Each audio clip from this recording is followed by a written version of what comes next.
నెల్లూరు దేవుడికి ఇచ్చా, నెల్లూరు ఎవరికి ఇచ్చా బా? నువ్వు చచ్చిపోతా అంటే ఏసీ కోసం అమ్మే, నువ్వు చచ్చిపోతున్నా అంటే నీ బంధువు మీ మేనమామ కొడుకు స్థలం ఇచ్చింది. నెల్లూరు నా ఇంటి వెనకాల స్థలం ఎవరికి ఇచ్చా, ఎవరికి ఇచ్చా? నా వెనకాల ఇంటి స్థలం సీను కాడి నుంచి కాగితాలు తెచ్చా, ఎదవకి ఇచ్చా, నీకే ఇచ్చింది. నీ దేవుడు మాట్లాడాడు రా, గొడవలేదు గొడవలు. నీ స్థలం ఉంటే అమ్ముకో, అంతవరకే చేసుకుంటా. నువ్వు అసలు ఓడివే. ఏయ్ నీతో మాట్లాడబాక, అనవసరం పో. నా స్థలం అందుకే ఆపింది, నా స్థలమే. నా స్థలంలో ఏళ్ళు పెట్టబాకండి. ఏంది అబ్బని చూసాయంట, స్థలం ఇచ్చాయంట రాసి. సరే నువ్వే మొగడు, వెళ్ళు పోయిల్లు. కృష్ణని చూసి చూసి చంపి తెంగి మళ్ళీ మాట్లాడుతున్నారు.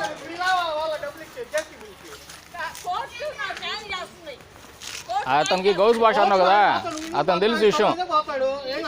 అతను వస్తాడులేండి, అతను మధ్యవర్తే కదా, కొన్న అతను కదా, రమేష్ కదా కొనింది, రమేష్ కదా కొనింది.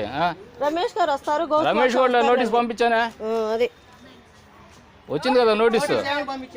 నోటీస్ నువ్వేనా రమేష్?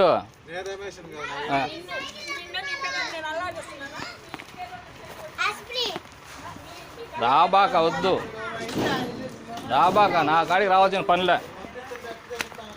ఎవడో తెలియనప్పుడు నా చేత సేవలు చెప్పుకున్నారు సిగ్గు సర్వం లేకుండా.